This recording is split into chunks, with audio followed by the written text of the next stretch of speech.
एक धागा गुंफून ठेवी अनेक फुलांना, त्यामुळेच बनतो सुंदर असा हार गजरा. कुटुंब ही असे एक धागा जो बांधून ठेवी नात्यांना. कुटुंब लहान असो की मोठे, इथे ऐकू येतात एकमेकांच्या हृदयाचे ठोके.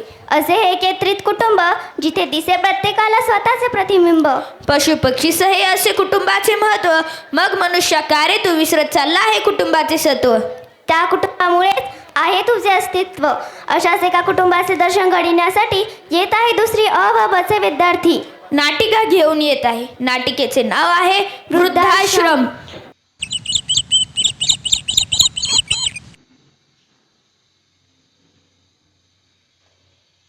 अहो आवया पटकन, लक्षात आहे ना कुठे जायचे आहे? हो ग सुनबाई. अहो सुनबाई, तुम्ही कुठे बाहेर निघालात का? अहो सुनबाई, तुमच्याशी बोलते मी. हो हो ठीक आहे, आम्ही येतो आहे थोड्या वेळात. बाळ बाळ, तुम्ही दोघी कुठे बाहेर निघालात का? नाही तसं म्हणजे जेवणाचं बघायला. आई, मी तुला किती वेळा सांगितलं मला बाळ म्हणत जाऊ नको. मी काय लहान आहे का? लग्न झालं आहे माझं आणि ते जेवणाचं बघेल मी बाहेर. अरे पण मग. अरे आवरलं का तुझं? चल लवकर. हो आले. आई तू पण चल, आपल्याला निघायचं आहे. मी कशाला? कुठे जाय आणि मला कशाला नेत आहे? जा तुम्ही दोघे. आवर नाही.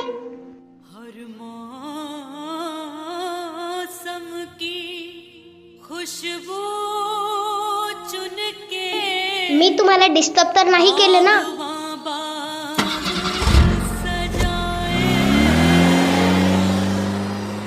बागों के हर फूल को अपना समझे बागवान, बागों के हर फूल को अपना समझे बागवान. हर घड़ी करे रखवाली, पत्ती पत्ती डाली डाली सींचे बागवान. बागों के हर फूल को अपना समझे बागवान, बागों के हर फूल को अपना समझे बागवान. हर घड़ी करे रखवाली, पत्ती पत्ती डाली डाली सींचे बागवान. बागवान रब है बागवान, बागवान रब है बागवान, बागवान रब है बागवान, बागवान रब है बागवान. आई चल लवकर.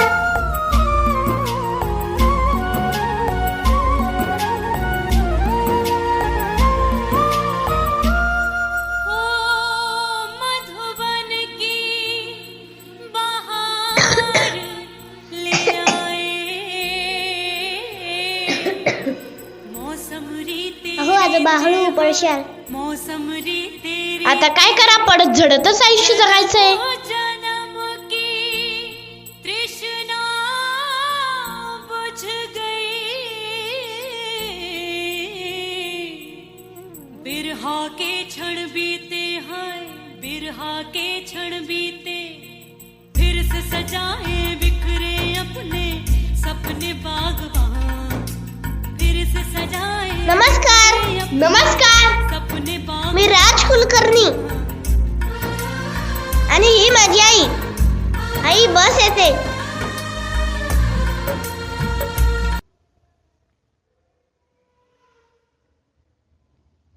माऊली तुमचं नाव सांगा. अहो माऊली तुमचं नाव सांगा ना. आई शुभांगी जयवंत कुलकर्णी.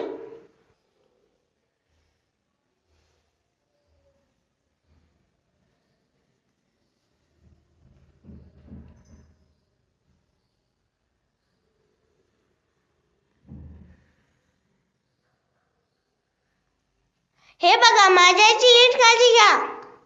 पैशांची अजिबात चिंता करू नका आणि काय लागलं तर कळवा मला.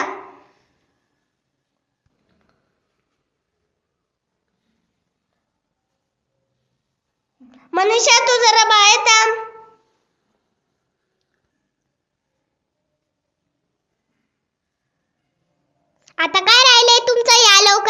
बघते.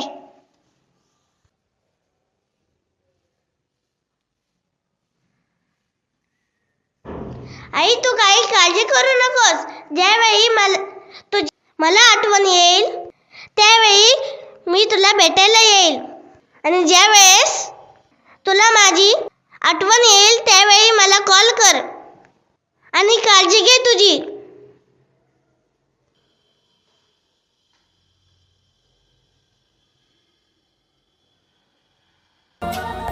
बाळ, अरे बाळ थांब रे राज. बाळ थांब ना.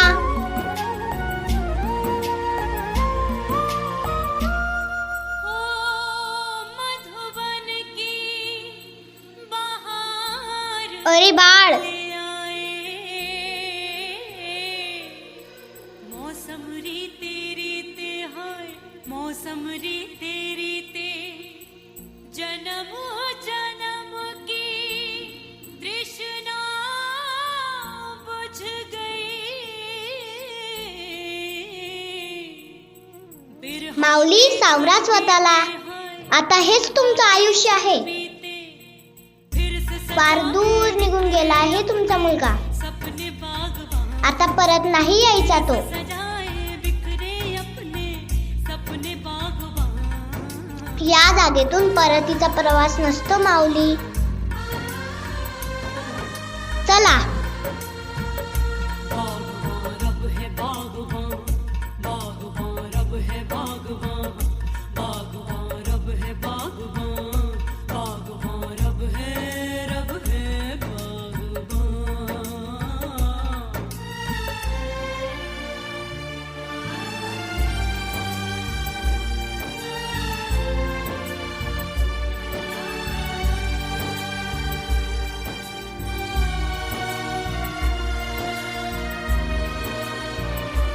मी वरती जाते, बाकीचं सामान घेऊन वरती या. बरं.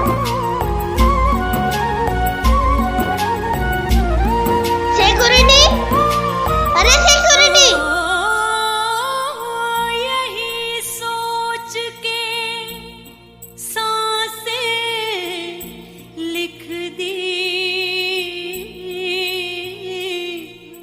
इन फूलन के नाम. काय साहेब?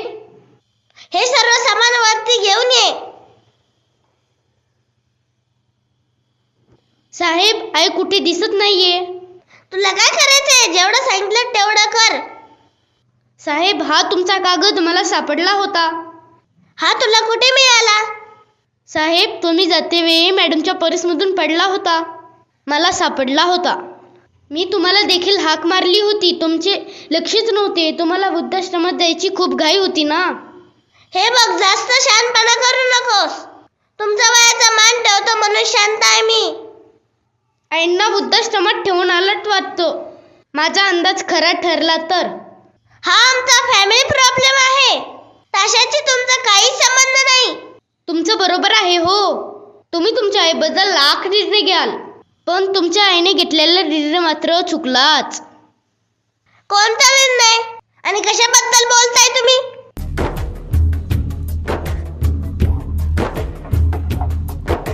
समय का पहिया चलता है, दिन ढलता है, रात आती है.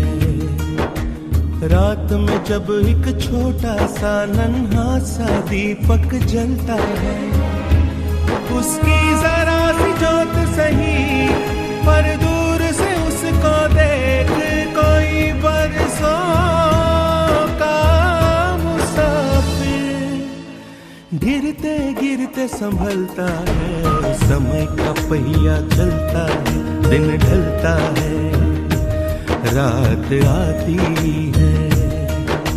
रात में जब एक छोटा सा नन्हा सा दीपक जलता है, उसकी जरा सी जोत सही पर दूर से उसको देख कोई बरसों का मुसाफिर गिरते गिरते संभलता है. समय का पहिया चलता है, दिन ढलता है, रात आती है।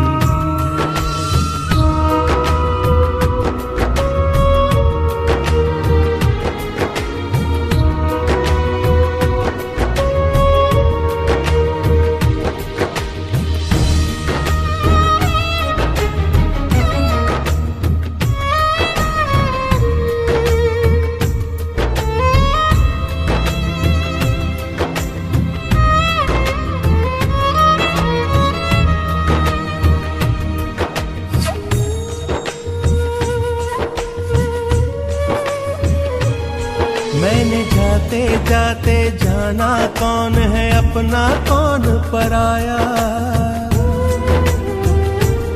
मैंने जाते जाते जाना कौन है अपना कौन पराया। बस तू ही मेरा अपना है, बस तूने प्यार निभाया।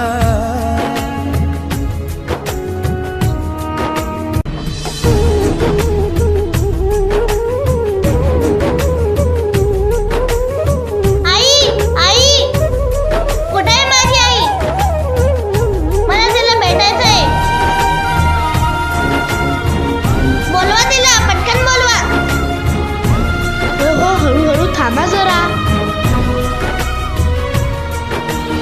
बोलवतो मी त्यांना.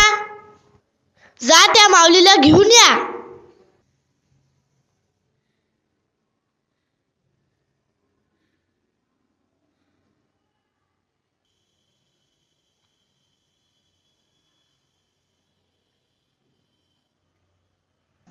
आई, खरंच मला माफ कर. मी खूप चुकीचं वागलो तुझ्यासोबत. मला सगळं कळलंय आई. मी तुझा पोटचा पोरगा नसतानाही तू माझा सांभाळ केला. मला वाढवलं, शिकवलं, माया दिलं, प्रेम दिलं. आणि मी काय केलं आई? मी तुला तुझ्याच घराबाहेर काढलं, तरी तू काही बोललीस नाही मला. मी खूप चुकलो आई. मला माफी नको, शिक्षा कर आई. मार मला आई, मार मार मार. ही शिक्षा आहे माझी. खूप मोठी चूक केली आई मी. उठ बाळा, उठ उठ. तुझी चूक नाही बाळा काही. आणि हे बघ, मी नाही रागवले तुझ्यावर. मला माहीत होतं तू परत येशील आणि तू आलासही. तू तुझ्या आईशिवाय जास्त वेळ नाही राहू शकत. आणि हे मला माहीत होतं. कसं आहे ना, आजकाल आई वडिलांना वृद्धाश्रमात टाकायचं ट्रेंड झालंय. काही झालं की टाकलं वृद्धाश्रमात. डिजिटलच्या काळात आई वडिलांना वेळच देतात नाही, मग पर्याय म्हणून टाकायचं वृद्धाश्रमात. तुम्ही मुलं अगदी सहज निर्णय घेतात, पण या निर्णयामुळे आमच्या म्हाताऱ्यांचं काय होत असेल हे कोणाला सांगणार आणि किती सांगणार? माझे पती मला सोडून गेले तेव्हा तू आणि मीच एकमेकांचा आधार होतो. आई, मला माहित आहे तू माझ्या रागवली आहेस. मी इथं आल्यापासून तू मला एकदाही बाळ म्हटलं नाही. अरे बाळ, मलाच इथे नाही राहायचं. चल परत आपण आपल्या घरी जाऊया. चल आई, आपण आपल्या घरी जाऊया.